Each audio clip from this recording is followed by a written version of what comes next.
So I'm calling the meeting to order, even though there is no quorum yet. It is about 6:05, I think, yeah. And there should be a recording light, yeah. Okay, so the meeting of the Youth Education and Cultural Affairs Committee of CB2 is called to order. It's being recorded for public access on the CB2 YouTube archive in accordance with the New York City Open Meeting Law. We conduct remote meetings with all committee members' cameras on. We encourage all public attendees to leave their cameras on, especially when you're given the floor to speak. And please keep your microphones muted when you're not speaking.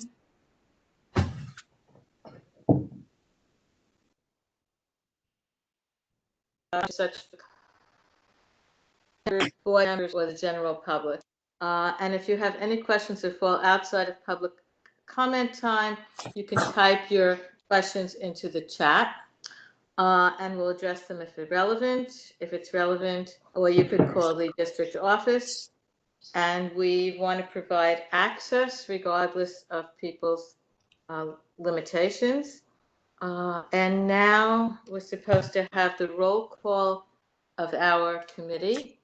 So I'll introduce myself. I'm Betty Feibush, the chair. And can our secretary introduce herself?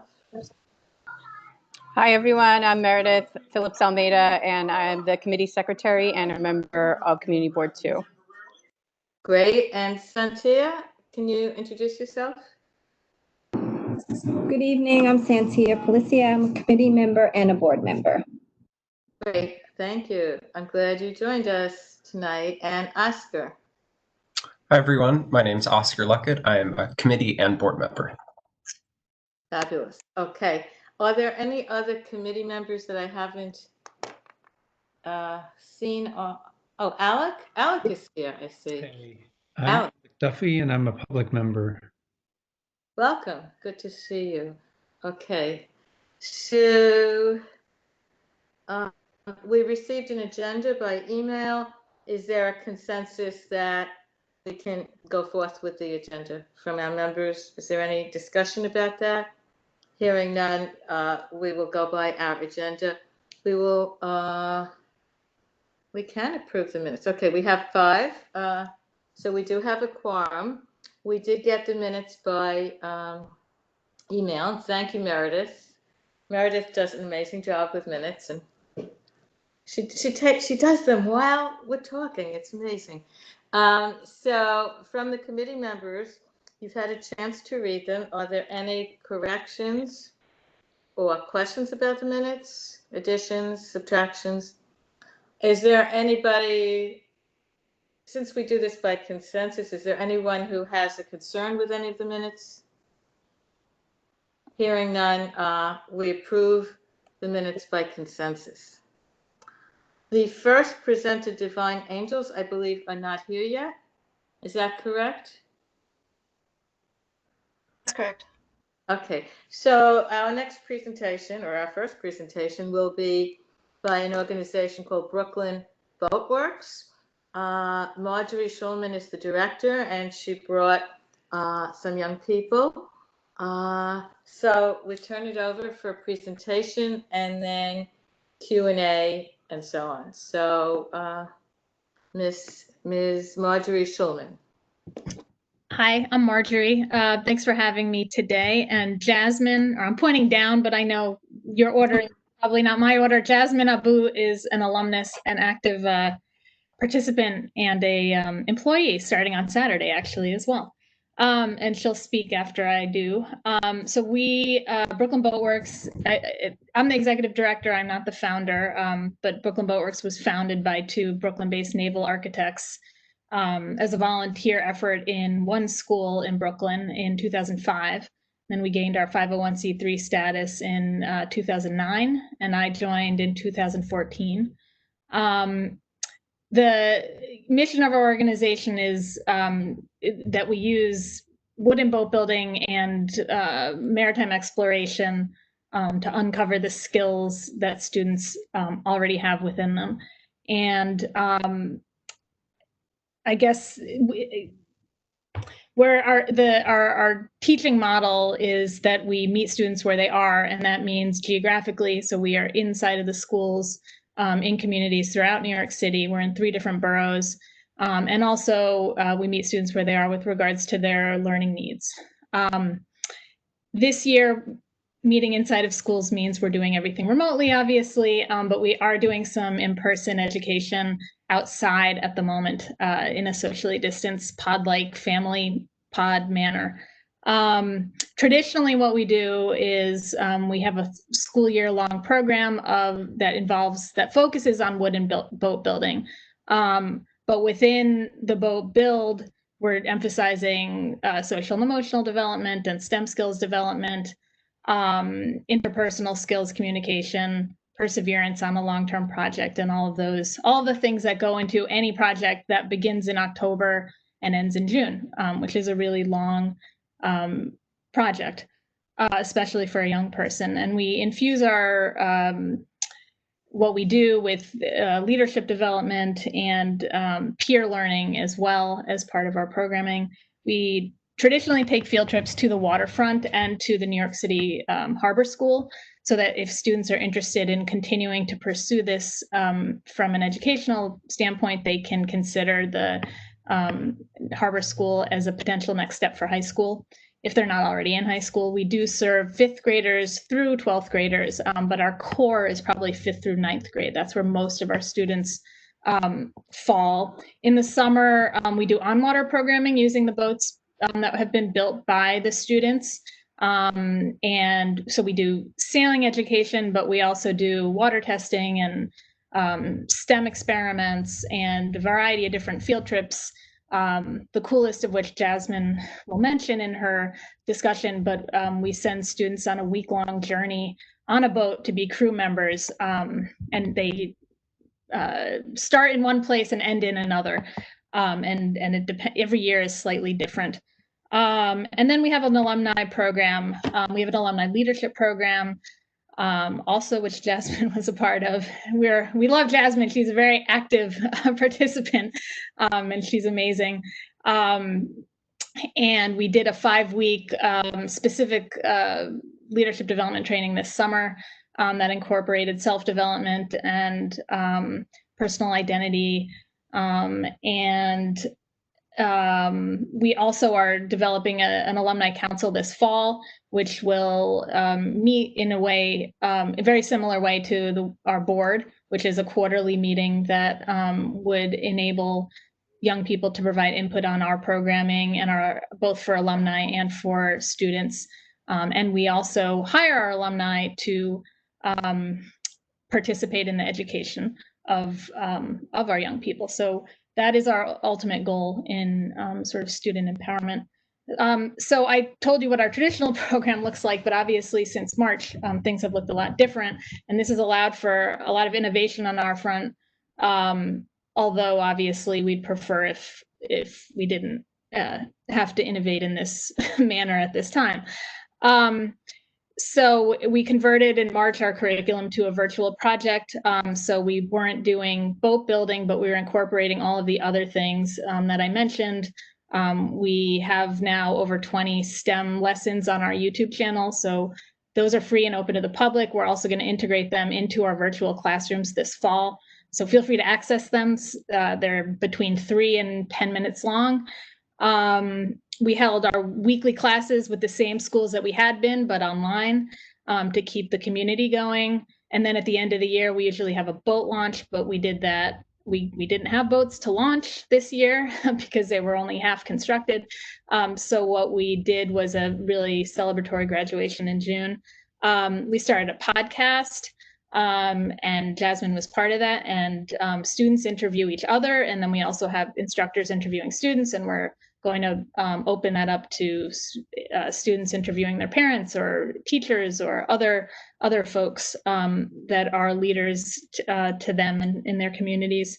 We also did and continue to do weekly calls to alumni and students, resource calls, and that the resources we provided changed over time, but started with health information, funeral information, housing information, educational options, where to pick up a computer, all of that sort of stuff. So that was something we had never done before, that we're doing now and continue to do for the foreseeable future. And then we also had virtual events and field trips, using the variety of social media that we're on. So we're able to take students to the waterfront, even if we couldn't do it in person. This summer, we did in-person socially distanced field trips to Shirley Chisholm Park, to Bush Terminal Park, and to Domino Park, as well as there's a park in Astoria, which I'm now forgetting the name of, but we did field trips basically to areas where we have a number of students, and we did water testing and history of the park and beach cleanups and things like that. And now, starting in July, we started doing that boat building that I mentioned before, and so we're sort of back to our roots with that. We can only continue that through probably October and beginning of November, depending on when it starts getting cold and windy, as it is right by the water. But we're going to hold them every Saturday from now, at least until October 31st. Family pods can sign up. Please feel free to do so if you or other folks you know might be interested. And we're also having a name the boat contest. So we are constructing a boat, and we are looking for everyone to put names in the hat, and then we're going to have our alumni choose, vote on the appropriate name in the fall. And there are some prizes involved in this as well. So feel free to participate in either of those challenges that are going on right now. This school year is going to be a hybrid. Well, we don't know what it's going to be. We're prepared to go fully remote. We're also prepared to go partially remote and partially in person starting in January, if that's possible. I think it's going to be, if it's not a statewide mandate or citywide mandate, it'll be a school-to-school decision, and we're prepared to do whatever it is we need to do. We are not doing wooden boat building, but we're sending kits home to all the students who are participating, not with tools, but with a variety of other educational supplies and nautical rope to tie nautical knots, and very basic things to learn some basic skills. And we are also teaching Tinkercad, which is an free online design tool where students will be asked to construct design and create their own sailboat or their own boat. It doesn't have to be a sailboat. And we're planning to print those on a 3D printer, and then hopefully in person have a launch, but we may have a remote launch depending on how things go. And we incorporate environmental justice and neighborhood planning into our curriculum as well. And we did that last year as well, but we're doing it slightly differently this year because of the remote learning that everyone's doing. So I think I'll now hand it over to Jasmine to give her perspective on things. Hi, I'm Jasmine Avu, and I'm a 9th grader currently. I'm a 9th grader currently, and I'm going to Fort Hamilton High School. So I'll tell you about my experience with Brooklyn Boatworks. So in 2018, around the fall, when I was a 7th grader, my ELA teacher recruited me to join the Brooklyn Boatworks Club, and I thought it sounded interesting. Like, why not build a boat in school? And so what we did in the beginning of the class, or the program, was we basically got used to materials and tools and try to get used to getting comfortable with them, especially when we're going to actually build a real wooden boat. And so what we did is, one of the activities we did a lot of team building activities and games. And I remember we were the fastest class, or one of the fastest school to build the boat out of all the schools in the program. And and so we were also featured in the New York Times magazine. We had a few journalists come every few weeks and interview us about our experience in the program. And so when it came to launching day and launched the boat, I think this was around maybe June, basically the end of the school semester or school year. We went to the pier, the Brooklyn Pier, and unfortunately it was raining, but it actually made the day better because it was more fun and we're all soaked, but we still ended up sailing the boat. And so all the schools that participated in the program came together and we all launched it together. And that was really fun. Made a lot of memories, and it was just really fun for all of us to participate in that. And so I think yes, that year, or yes, that the year of 2000, the summer of 2019, I also participated in the Harvey Gamage trip, which was for 5 days in Massachusetts, and we basically sailed around in the ocean. And I had to say it was probably one of the best experience of my life, just because it really felt like I was a sailor. We basically learned how to haul ropes, and I was able to see the stars and the Milky Way and just really beautiful scenery. So I went there with 3 other kids from New York, and one of my friends was also from the same school, so we just became closer because of that. And also during that program, during that summer, I also was in the Brooklyn Boatworks summer program at the pier front. And what we did is we sailed some of the past sailboats, and we also kayaked, and also tested the water at the pier to see the salt levels and other things about it. So that was also really nice. And this summer, unfortunately, with the pandemic, we did a virtual program, and so I was in a 5-week leadership program, and there we explored our identities, and we also explored we explored our identity, and we also explored about our personalities, our interests, hobbies, and just trying to find ourselves.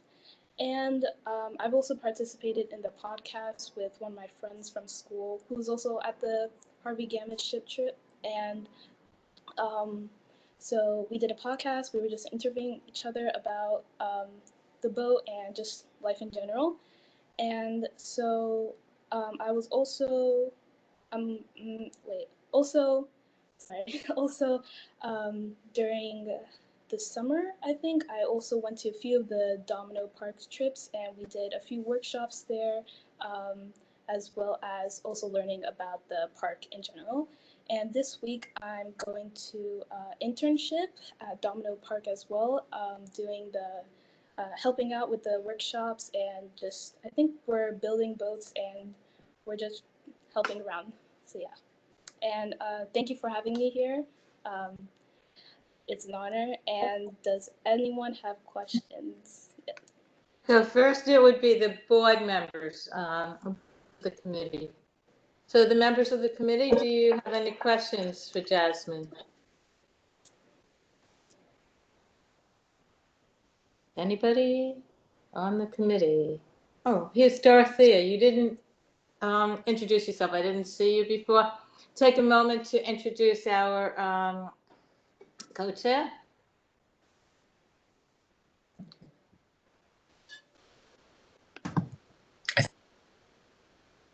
Are you still muted? You might still be muted. Okay. Dorothea Thompson Manning, co-chair of Youth Education and Cultural Affairs.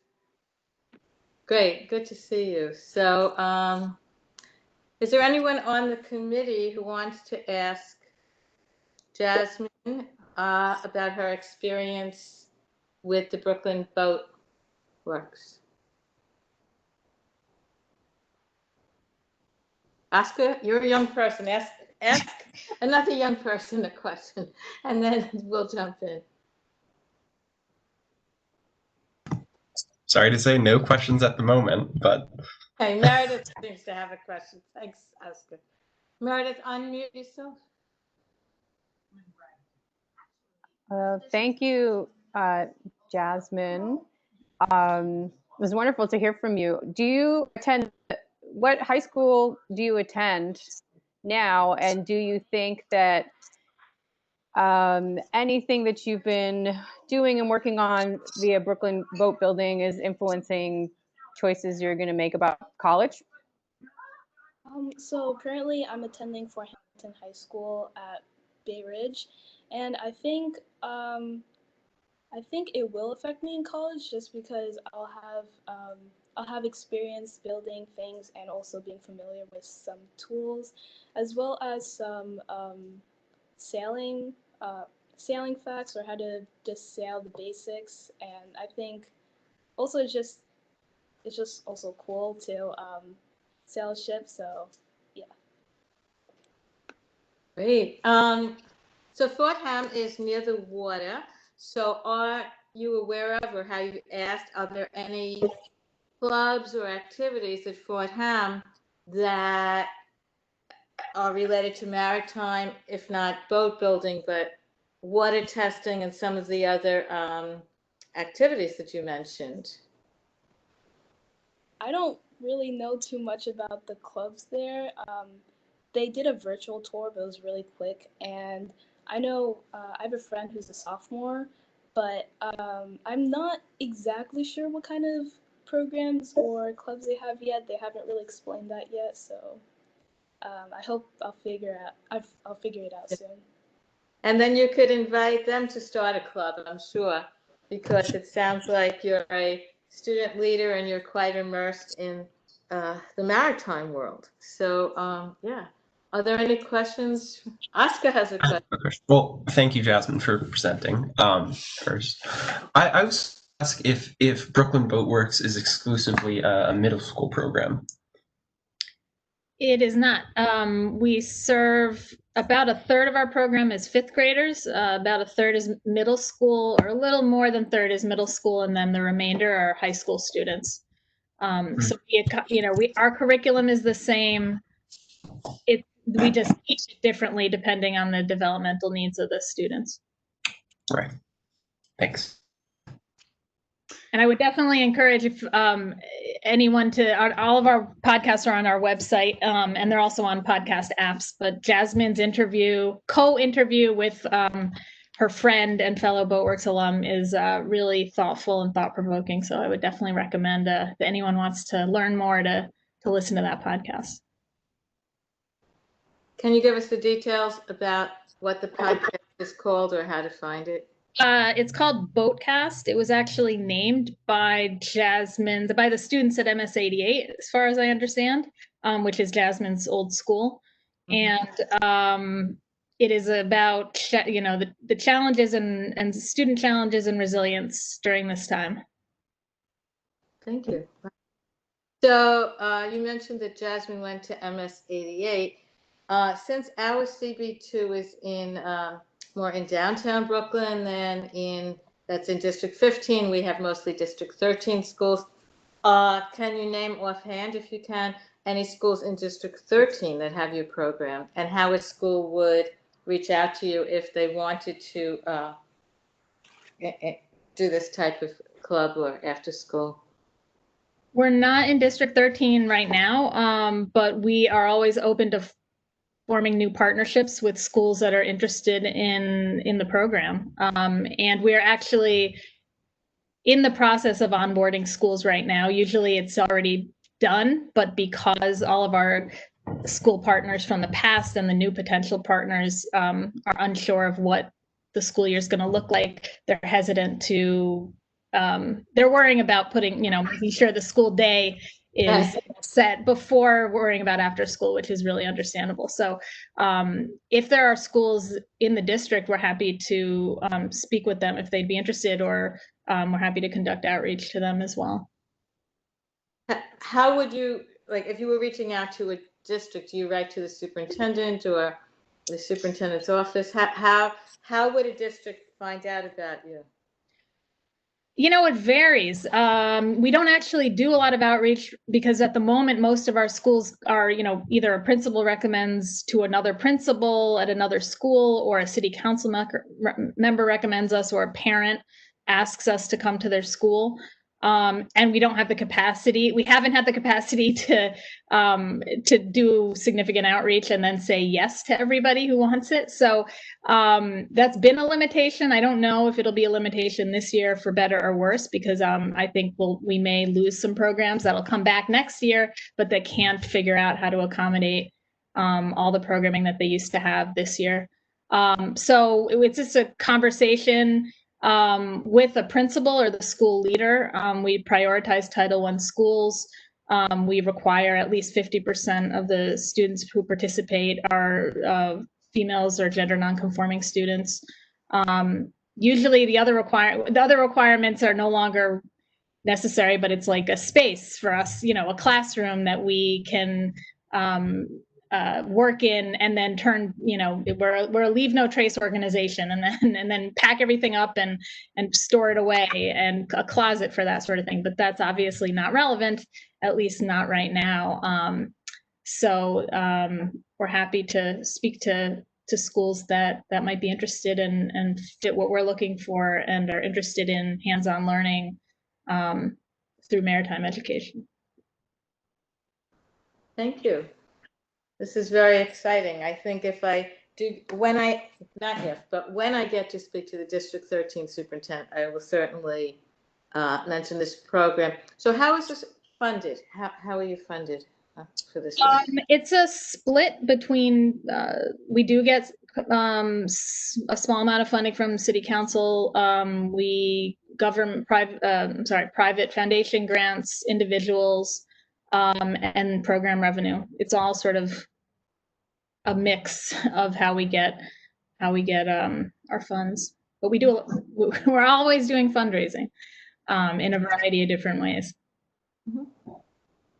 So are there any additional, Alec, did you have a question? Oh yeah, I have a question. I'm sorry if you answered this before, but in terms of program revenue, what constitutes that? Is it, do students pay for the process, or yeah, students never pay, but the schools do pay for under half of the program cost. And during the summer, we work with the Girl Scouts and community organizations that we either give a scholarship to, and they pay a small fee, or they pay sort of a full fee.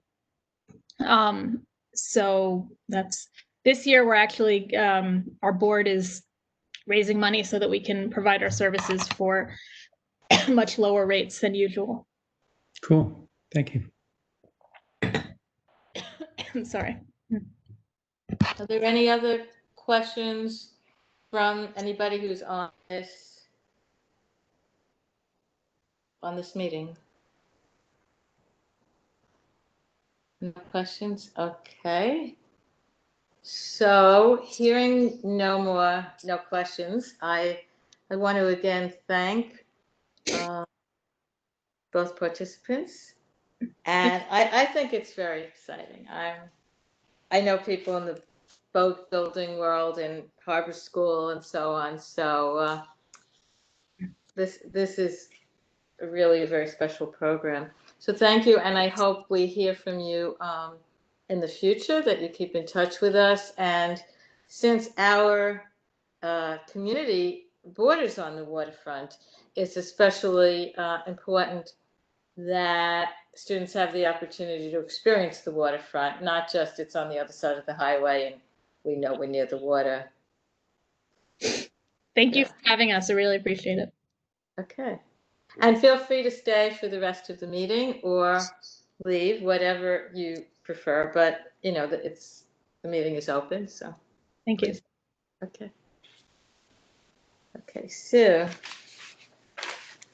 next on our agenda is the GenVote. Brianna, how do you say your last name, Brianna? You can unmute. See ya. Yeah, see ya, like see ya later, alligator type of deal. Mm-hmm. Okay. And my colleague Ramya is also here. Okay, so thank you both for joining us, and please tell us about your program, especially any involvement specifically in our community. And I want to thank Oscar, one of our youth member, for suggesting the organization. So thank you. Oh, awesome. Yeah, and I love seeing all the young folks on the call. I sure wasn't doing this at your age, and I still consider myself pretty young. So it's really impressive to see y'all here. I will be sharing my screen since we have a little presentation. So however we can make that work. Should I? Okay, all right. Share content. Let's see. Can y'all see my screen now? If you see a PowerPoint? Yeah. Yes. Okay, great. All right. So, hi everyone. Again, my name is Brianna Sia, and I am the CEO and founder of Generation Vote. As a Brooklyn community member, I believe my community board is Community Board 8. I am so thrilled to be with you all today and to share a little bit about our work at Generation Vote and how we are advancing youth voting rights, both in New York City and throughout the state. I'm also joined by my colleague and partner in crime, Ramya, who can introduce herself. Hey all, I'm Ramya. I've been with Generation Vote for a little while in college, and recently, earlier this year, I became the organizing director. So we have a lot of exciting initiatives and stuff to share with y'all. I'm super happy to be here on this call. Thank you. Wonderful. All right. So let me see if I can move along. Okay, perfect. So at Generation Vote, we are a youth-led movement organization aiming to build a movement of young people to stop the youth voter suppression crisis, advance youth voting rights in New York and beyond, and transform the way young people engage in local politics. This is not a flattering picture, but I think it also shows the reality and the difficulties that we are facing during student organizing in the age of COVID. But we launched Generation Vote pretty recently. It's a new organization. We launched it in the fall of 2017 at Binghamton University to basically spread what we call the GenVote model of engagement, which is our training curriculum that supports young people involved in local progressive and advocacy campaigns, and Ramya was one of them. We first piloted the program for 1 year at SUNY Binghamton and SUNY Albany, which is right in our state capital. And since then have actually expanded to 8 campuses across New York. And we also have chapters in Florida and are developing other chapters across the country. And so on the screen here, you can see the chapters that we have in New York, as well as some of our lovely GenVote team leaders. The ones that are starred are all based in New York City. So I'm not sure if we have a campus in your community, but I'm sure that we have students that may actually reside where you all are. But we are also always looking to expand our program on other college campuses across New York. The way that the GenVote team generally operates is that we work with students to start GenVote teams that usually consist of 5 to 15 students, and we mentor and train each student in specific skill sets to both advance local campaigns, and in this case for us, especially around youth voting rights. And Ramya will touch a little bit on later a new model that we're developing to expand our GenVote program to not only college students, but also to high school students and folks who are not affiliated with universities. So we are also in the process of building out that membership structure as well. Okay, so I was asked to share a little bit about some of the hurdles that we have been facing. And so I probably can go on forever to talk about what we're up against. But before I talk about COVID-19, I'm gonna actually kind of go back a little bit into our history of how we started GenVote and why we started working more on youth voting rights and fighting against youth voter suppression. So when I started Generation Vote 2.5 years ago and was spreading this model of getting young people involved in the political process, I realized that a lot of my peers in college campuses across the state were encountering a lot of barriers to both registering to vote and actually getting to the polls in New York State. So for example, that looked like trying to arrange rides to inaccessible off-campus poll sites. And for my friends at CUNY at the time, trying to navigate the opaque voter registration resources and requirements for our city-based students.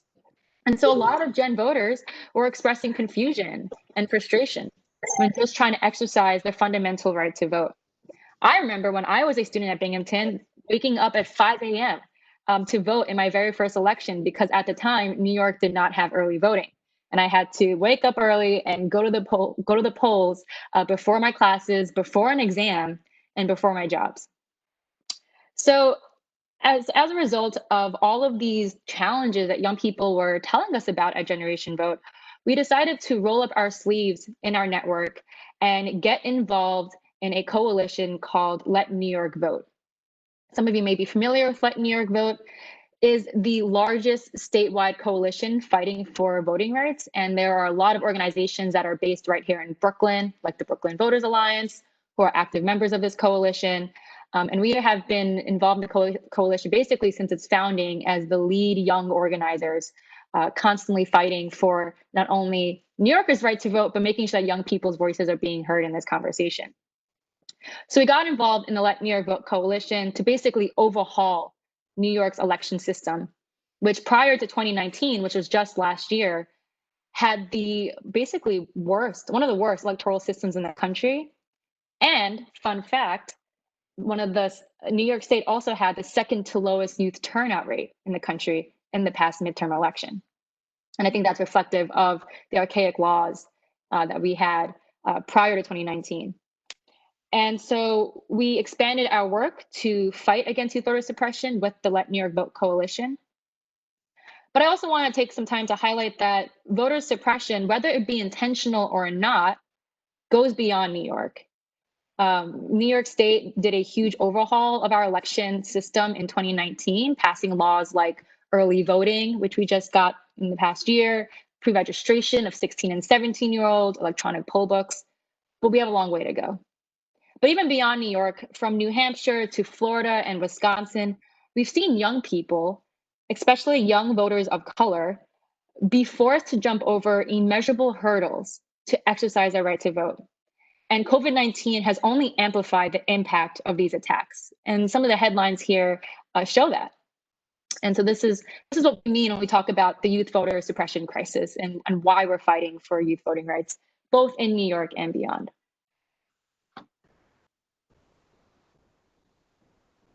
And it's right here, just a little fun fact, the second to lowest youth voter turnout rate, go New York, 16.4%. I think Arkansas was last placed.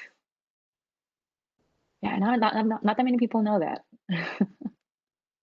So that number, when I first saw that number, I wasn't surprised, again, because we were familiar with all of the issues that New Yorkers in general were facing when trying to register to vote and actually vote in New York State.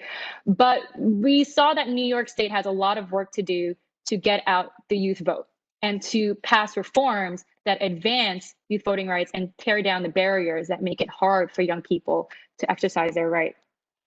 And so Generation Vote is the co-chair of the Let New York Vote Youth Working Group with Citizens Union.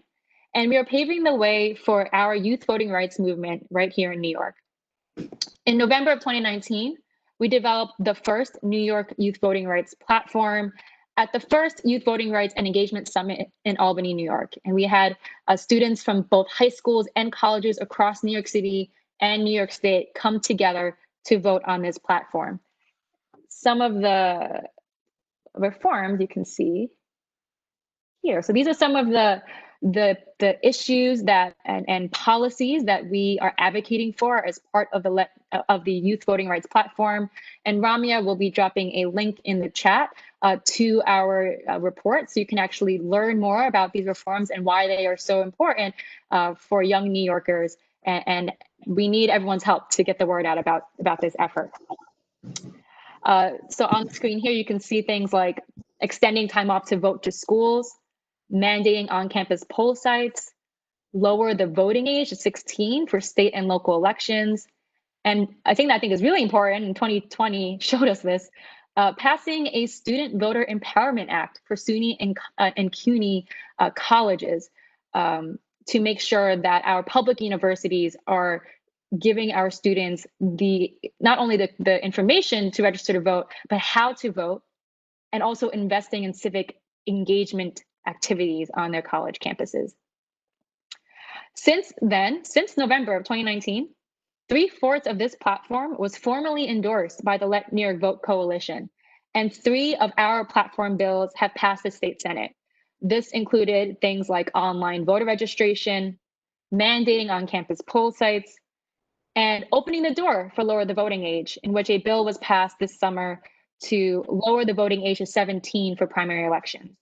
These bills passed the state Senate. They did not pass the state assembly before session was over, but we have our Gen voters and coalition members have been talking directly to leaders in Brooklyn, such as State Senator Zellner Myrie and others, to get the word out about our youth voting rights platform. And we have seen a lot of interest and success with our state legislatures on this issue. And I also share information about the Let New York Vote Coalition because if any of you are interested in joining our youth working group, we have calls monthly, and you can contact us directly after this call to be added to our listservs, and those calls are open to the public, and we'd love to plug y'all in to the coalition. I just shared this slide about what we've been up to in the terms of the past 3 months to show that our network has been busier than ever, especially during this time of mass confusion amongst young people about how to register to vote, how to vote safely, and how to organize our peers to vote in this upcoming school year. I want to particularly note what we learned about getting out the youth vote in the New York primary, since this may interest folks in the community. I think we learned a lot this past June about barriers that young people were facing to actually vote in their first presidential primary.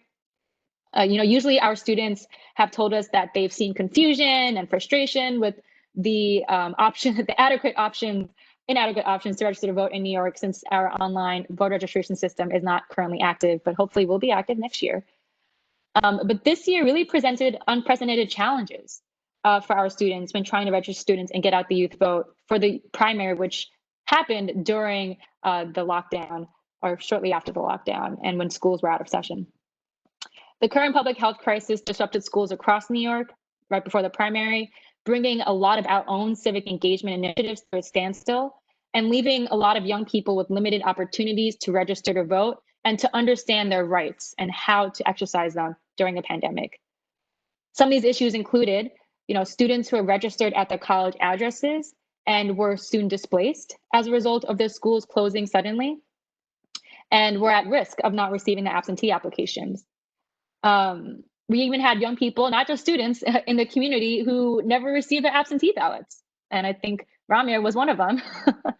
And so that also resulted in folks kind of losing faith in the new vote by mail process in New York, or at least not the new, but the more flexible options to vote by mail in New York.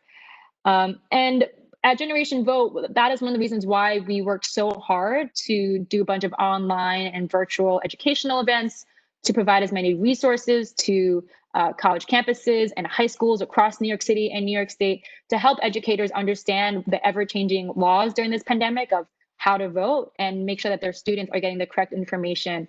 And we will continue to do so in the lead up to the general election. So happy to talk more about what we learned during the primary. And if any of these things on this screen interest y'all, more than happy to talk about some of these initiatives as well. It's been a busy year, busy few months. And so I guess we'll end it with just talking about upcoming GenVote campaigns, and I'll kick it off to Ramya to share some of our initiatives that we've been working on since the start of the school year and the end of August and early September, and the lead up to the general election. So I just dropped in the chat the Power to the Polls campaign, so y'all can look further into that if you would like. I'd specifically like to highlight how people who aren't affiliated with colleges or universities can get involved in this very important work and this very important fight. So if you're a high school student, parent, and any non-college member, essentially, you can, we would love your help on any of the initiatives listed here. Sorry about that, there's always a motorcycle going by.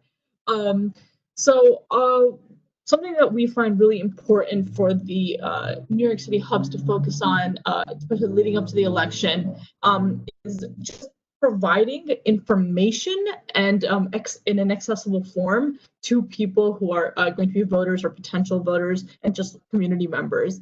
I'd like to develop a long-standing relationship with the Parks Department specifically, because the sanctity of parks being sort of just this public space that people go to without the intention of really like spending money, and us giving people something that isn't a product that we're selling, and sort of merging this just this is something that people do, people should partake in, is just giving and receiving knowledge and not products, right? Because they're so much surrounded by that kind of stuff. So the parks are a special place, and I really love parks. So I want to launch a campaign with the hubs where we every weekend have young people sort of tabling where we have just free information for people, and we can provide them with voter registration forms and direct them to how they can submit this stuff properly, because there's a lot of issues that we're seeing where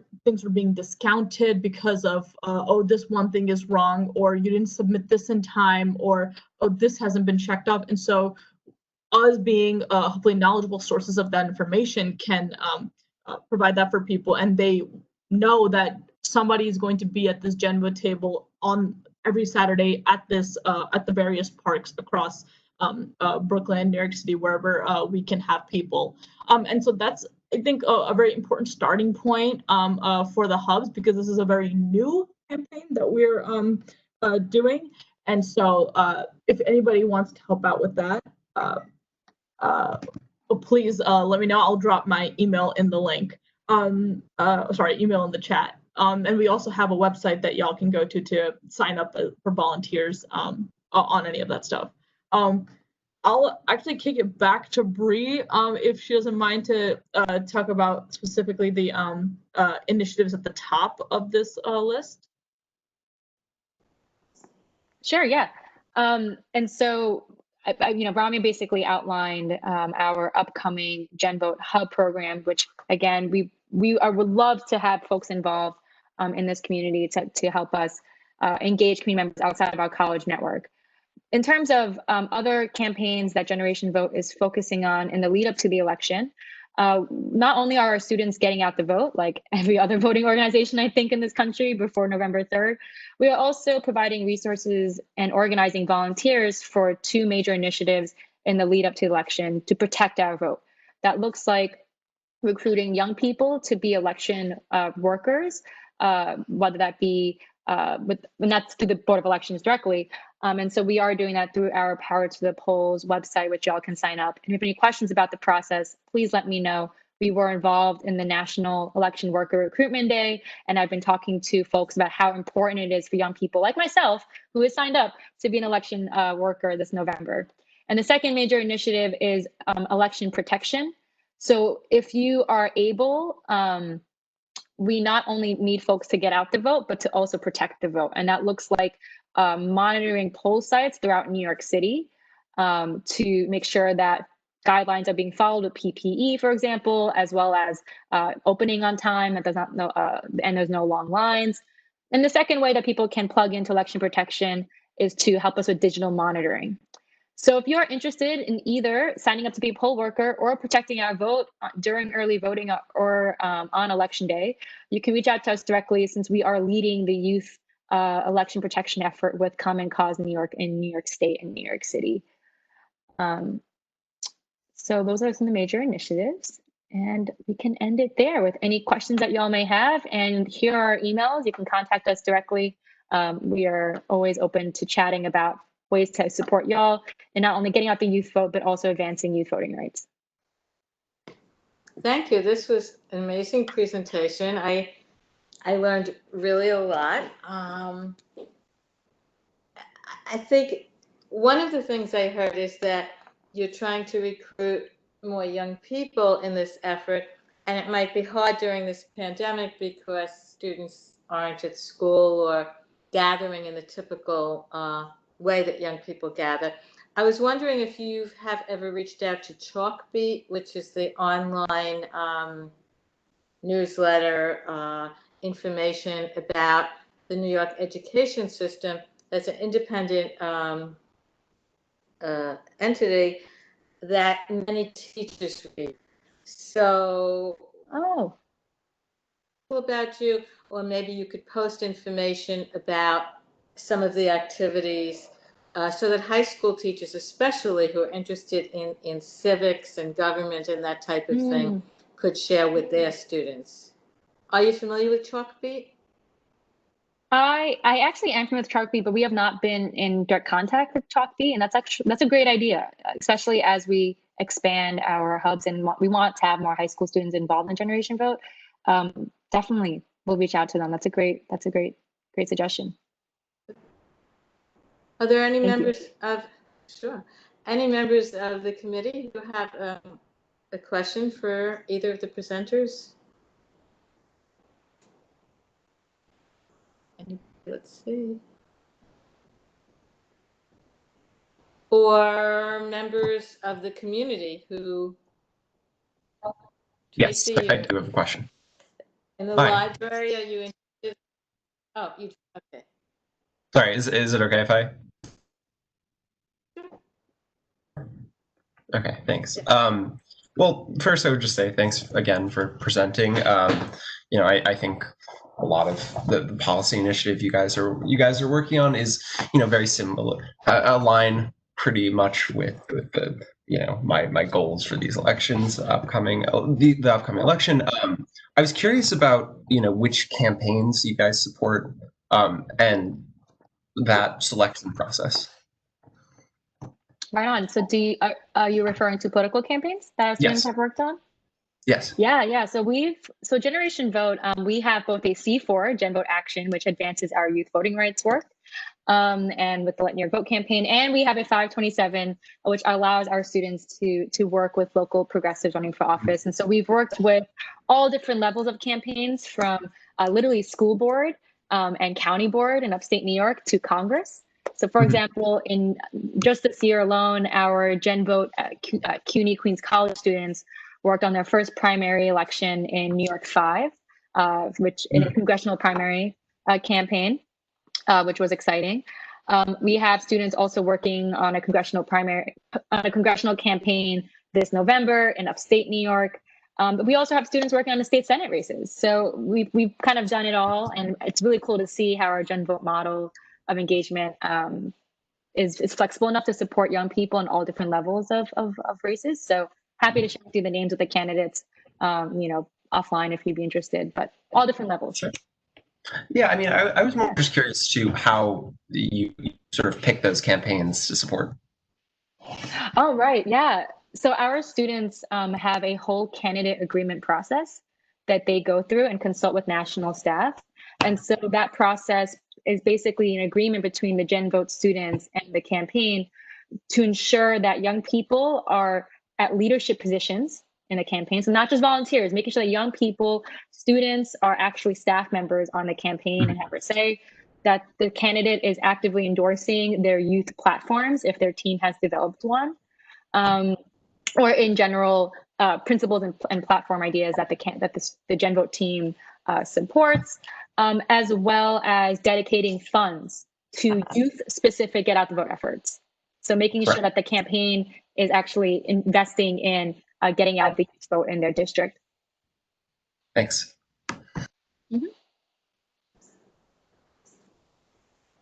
That's awesome. That is wonderful. Are there any members of the general community who would like to ask a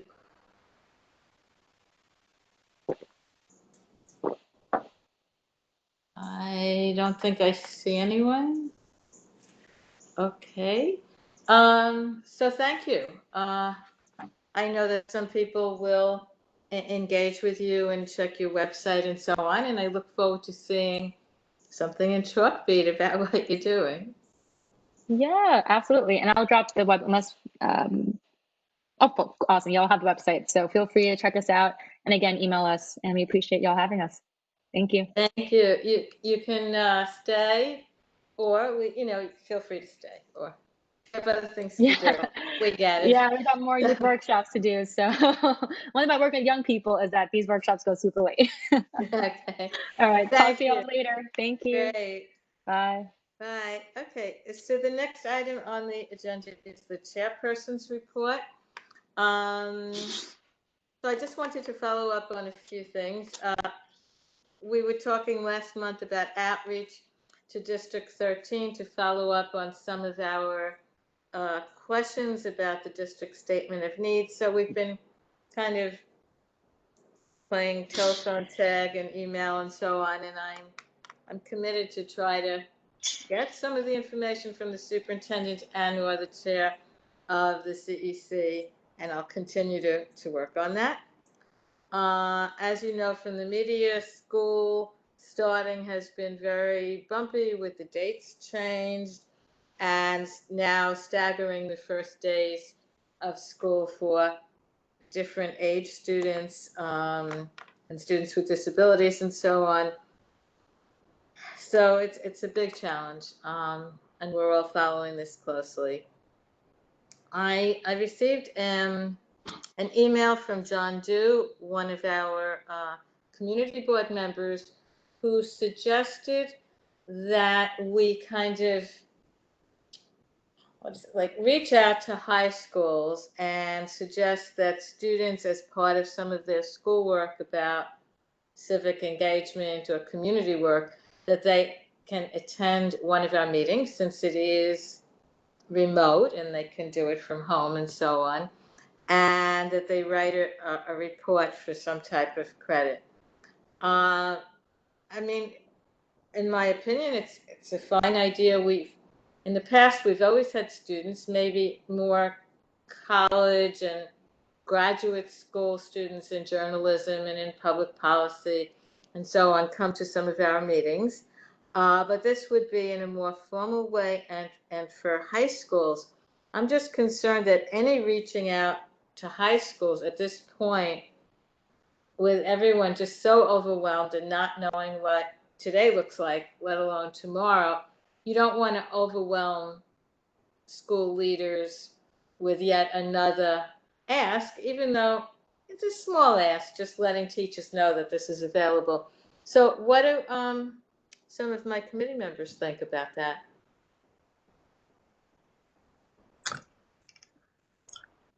Well, wait, can everyone hear me first? Just I know my internet's been a little spotty. Okay. Obviously we don't want to put too much on principals' plates right now. It's a very stressful time. But I think, especially considering that we're less than 40 days away from the election, and there are a lot of high schoolers who maybe aren't registered to vote, maybe don't plan on voting. I think, joining a community board meeting is a great way into civic engagement, a life of civic engagement, and potentially means they'll. So I think that, coupled with a get out the vote campaign in high schools, might be something that could work well. I think those two pair well, nicely together. Obviously, I think it is time sensitive, and it is the sort of thing that we might have to wait for school to begin to start that outreach, but I still think it's something worthwhile. This, just to clarify, Mr. Du didn't suggest it would be about the voting or getting out to vote. It would be that they would join one of our meetings or many of our meetings and write a report. So, I mean, writing a report, you don't want it just to be a narrative, well, this one said this and this one said that. You'd want to ask some essential questions for students to respond to more analytically, I would think. So what do some other people think about how to get something like this going? This is Dorothea speaking. Asking students to consider joining one of our meetings is fine. But as far as talking about writing reports, I don't think that's something that we can be involved in. This has to be a school decision, a teacher decision. We don't know how the schools are operating at this time, how students are getting graded or anything. We don't know that. So I don't think that's something that we as a committee should even suggest. But if we want to, and maybe, I'm not sure how this would work because things are really a little crazy. I don't see it being an issue asking if, when things get a little bit maybe more settled and we know school has started, if the teachers choose to tell their students about the community board, uh, and that would have to be all community boards, not just community board 2, and that there's an opportunity for them to get involved in civic engagement by going online. That's just the way I see it. Thank you. Anything else? Yeah, I'll just add that I'm curious. You know, I know that there are actual like meetings that are being held that might be a little bit more dramatic than something like ours that might be really, that might provide a hook for high schoolers. For example, meetings around rezonings that are really contentious and where there are people from both sides of an issue coming at things in really compelling ways from each side. I don't quite know how to identify those, but I think it's a great idea to find ways for high schoolers to plug into the community and wonder if they're yes to the idea of potentially these meetings, but also wondering if there are ways that we can put together a calendar or list of online meetings involving rezonings. For example, I know there's actually an online court hearing related to the Brooklyn Botanic Garden rezoning process that's going on tomorrow. For example, things like these, which I think might be really compelling. In any case, I just thought I'd mention that. Thank you. Somebody's child is making very musical sounds. Yes. Is that your child, Alex? That's Alex, kids. That's right. Very musical. Okay. Okay, and then the last thing I wanted to share is that I believe that next month the Brooklyn Public Library will be presenting, I'm not totally clear whether it's to our committee or the whole Community Board 2, about the new branch, and maybe they're going to be moving into 1 Clinton Street soon, the Brooklyn Heights branch. So we can look forward to hearing a lot more from our library colleagues next month. So that is the end of the chair's report. Is there any other business that committee members would like to bring up? Okay, is there anything that anyone from the community who's not on this committee or on the board would like to share with us? Tracy, I'm sorry, this is Dorothea. I saw that Tracy was part of the is online. If she is still online, I would like to ask her a question Sure. about the Clinton Hill Library. Sure, she is here, yeah. Hi, Tracy. I want to know, for Clinton Hill, when are we going to be able to start returning our books? Because mine have been sitting on my bookshelf for months and months and months, and I want them out of my house. So what can I do with them? Where can I bring them? All right, that is a really good question, and it's one of the reasons why I'm here tonight. We don't know when we're going to go to lobby service yet. They have expanded lobby service so that Walt Whitman is one of the lobby service locations, and you can return your items at Walt Whitman. In Community Board 2, right now, Walt Whitman has lobby service, the Annex has lobby service, and a lot of the patrons are also going to Central. Also, we have extended, we are now giving out library cards at 5 locations during their lobby service hours. The one that would be closest to the Clinton Hill community is Central. I'm going to put a link in the chat with the branches with the library card service. This is for people who want to get actual physical library cards. The problem with the e-cards is the e-cards will only let you check out ebooks and use our electronic resources.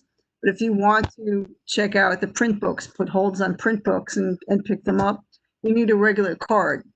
So you can either apply for that online, or you can go to one of the locations now, the 5 locations during the lobby hours, and get a regular library card. Our Brooklyn Connections people are also working with teachers to see about getting cards to classes so that the kids can actually have regular library cards so that they can check out print items if needed. But in terms of us going to lobby service, I can't give you a date at that point in time, unfortunately. All right. What did you say, the annex? What is the annex? I'm unfamiliar with that. What is that? That's the Adams Street location. Adams Street? Yeah, I'm going to see, hold on a second. I'm going to see if I can get this into the chat.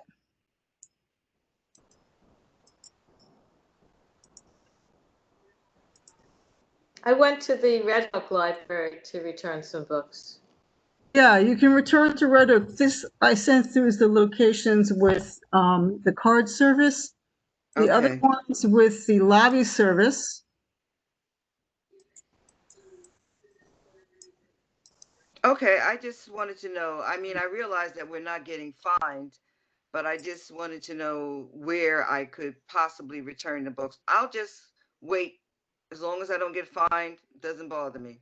No, right now, yeah, right now, everything that's been checked out is not due until November 2nd. And if, for example, you check something out from lobby service, you are going to get a due date. And if you don't bring the items back, you'll get fines. But if you do bring them back, the fines will be removed. So anything that's been checked out prior to the pandemic is due November 2nd. And then otherwise, anything checked out during lobby service, you'll have regular due dates, but you're not going to be charged fees. Okay, thank you. Yeah. Thank you. Do you have anything else to tell us, to update us about the library? Well, we've got the library cards being handed out at the different locations. We've expanded lobby service. With us, they are revamping our meeting room. So that will hopefully be done soon. We'll have a totally redone meeting room. We created a teen space.